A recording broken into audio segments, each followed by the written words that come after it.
प्रकाश के परावर्तन का नियम।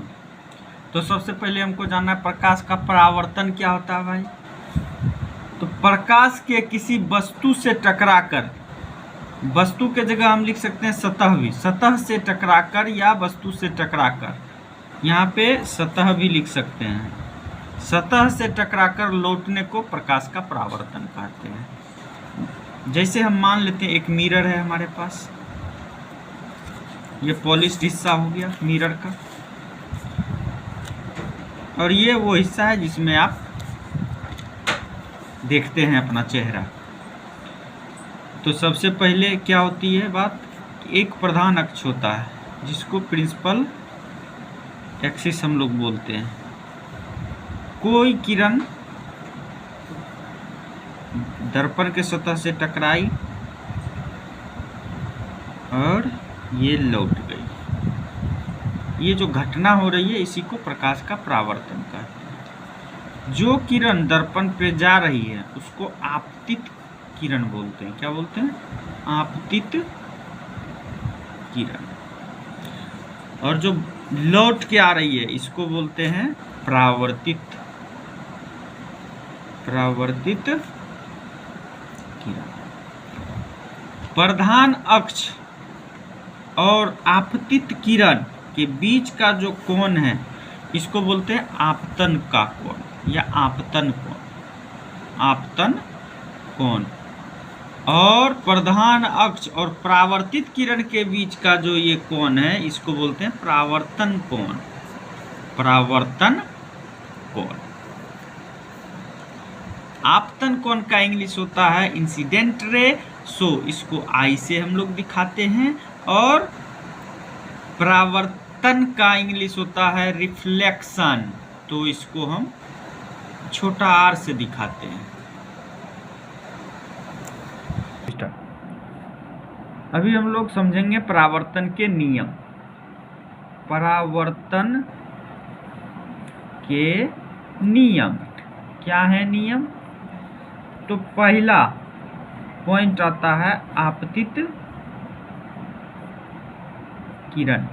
क्या होता है भाई आपतित किरण?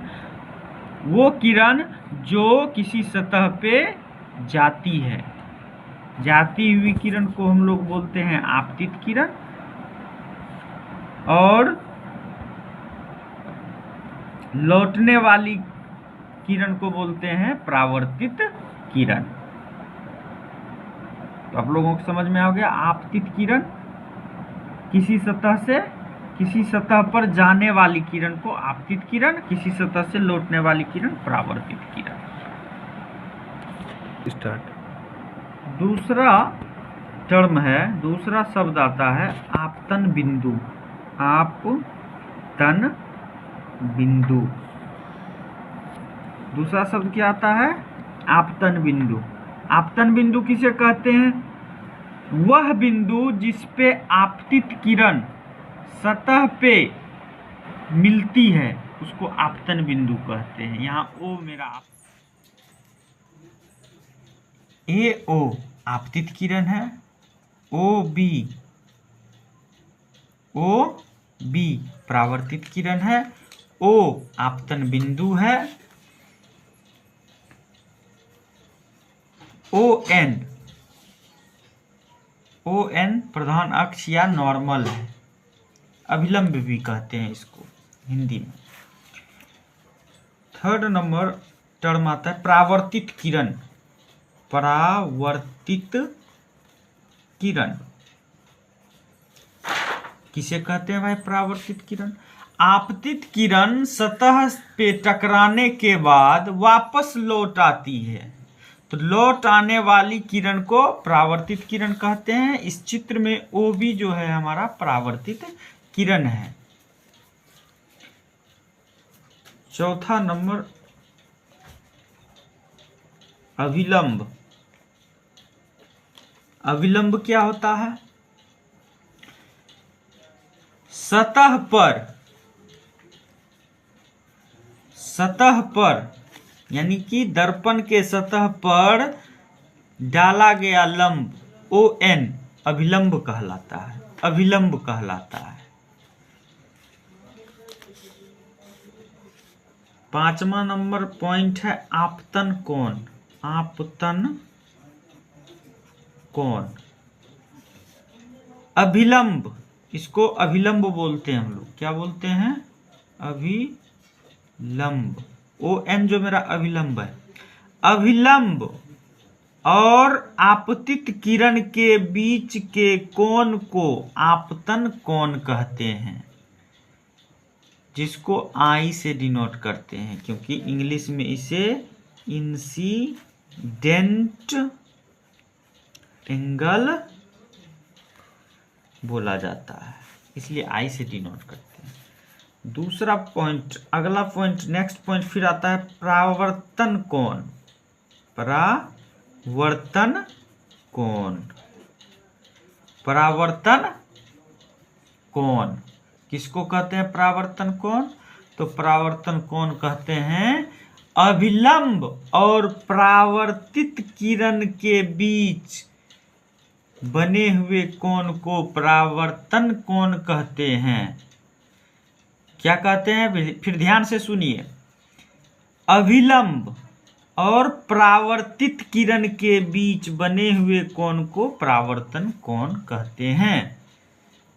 इसे R से सूचित किया जाता है, क्योंकि परावर्तन कोण का इंग्लिश होता है एंगल ऑफ रिफ्लेक्शन।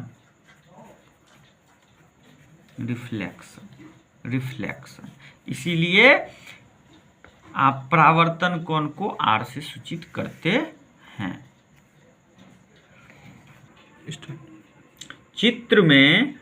चित्र में कोण AON आपतन कोण है। क्या है? आपतन कोण है। कोण BON परावर्तन कोण, परावर्तन कोण है। तो यहाँ पे आपतन कोण को I से हम लोग सूचित किए हैं और परावर्तन कोण को छोटा r, स्मॉल r से। Okay, start. परावर्तन के नियम। परावर्तन के 2 नियम होते हैं। क्या होते हैं? परावर्तन के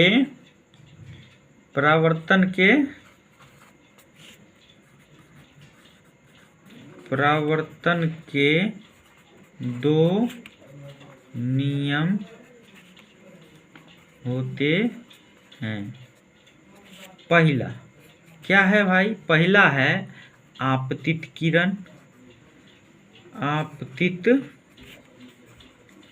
किरण, परावर्तित किरण तथा आपतन बिंदु पर खींचा गया अभिलंब, तीनों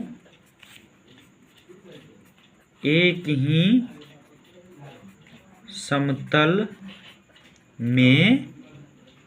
समतल में पाया जाता है या होता है।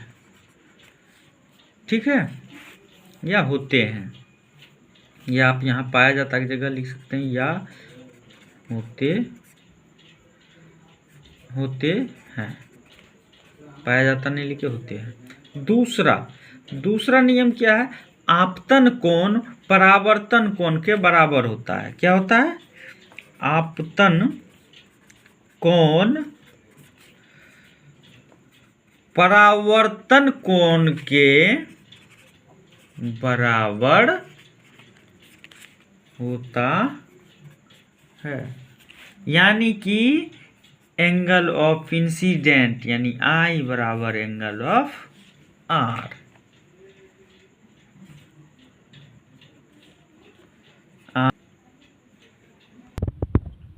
पहला नियम समझना, आपतित किरण, परावर्तित किरण और आपतन बिंदु पर खींचा गया अभिलंब, ये तीनों एक ही समतल में होते हैं, एक ही समतल में होते हैं। दूसरा नियम क्या है कि आपतन कोण परावर्तन कोण के बराबर होता है, angle of incident, angle of reflection बराबर होते हैं, I=R। यही है परावर्तन के नियम, ठीक से याद कर लीजिए। चैनल को सब्सक्राइब कीजिए, लाइक कीजिए। कोई परेशानी हो तो कमेंट कीजिए। धन्यवाद।